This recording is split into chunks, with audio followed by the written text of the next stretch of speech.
Hi, it's Adrian Bo here, and this week I'm on Avoca Street in Randwick to talk about the story behind a local landmark as well as the local legend that developed a diverse enterprise around it.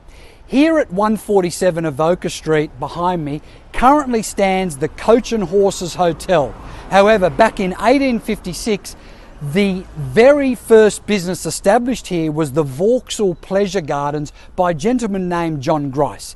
The original Vauxhall Pleasure Gardens was established in London in the early part of the 18th century and became a hub within London high society. The London version had simply been nicely landscaped gardens with classical music playing, providing a nice environment to get people out of the city and enjoy a lovely picnic, which is quite relevant in current days. Now, when the Vauxhall Pleasure Gardens right here behind me was established, they also featured nicely landscaped gardens, but it also included an array of fun and sporting facilities, including a bowling green, croquet lanes, skittle alleys, swinging boats, quoit grounds, a dancing room and a menagerie. For its time, this would have been the equivalent of the modern Disney World for adults and families.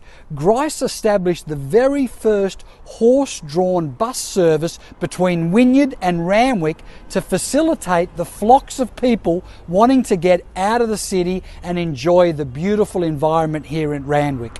Grice also established a building which was initially a general store in 1958, but soon became the Coach and Horses Hotel, as you can see behind me, which is now a local landmark with a liquor license, and that was established in 1864, enabling visitors to stay overnight or even on a few days for a holiday.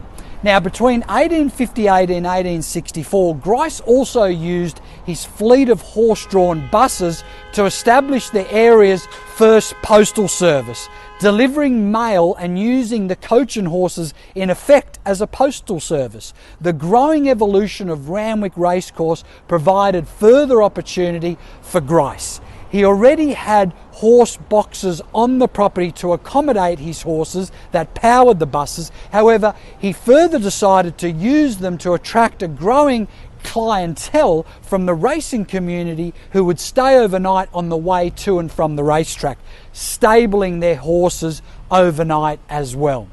Now, the introduction of steam trams in 1881 caused both a decline in the horse-driven bus service, but also an increase to the local population.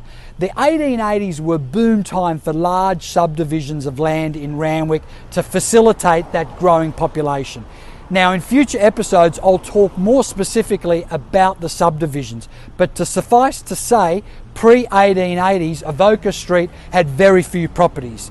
Fast forward to today in 2021, and according to the records, Avoca Street has 146 houses, 643 units, 8 townhouses, as well as a raft of commercial and retail property.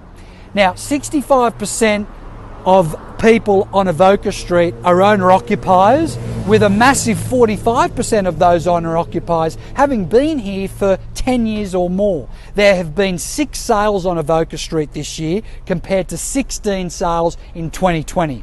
Last year, number 253 Avoca Street, a 3-bed, 1-bathroom house, sold for $2.35 million, but the street record for a residential dwelling appears to have been set in 2017 when number 28 Avoca Street sold for $2.525 on a 302 square metre block.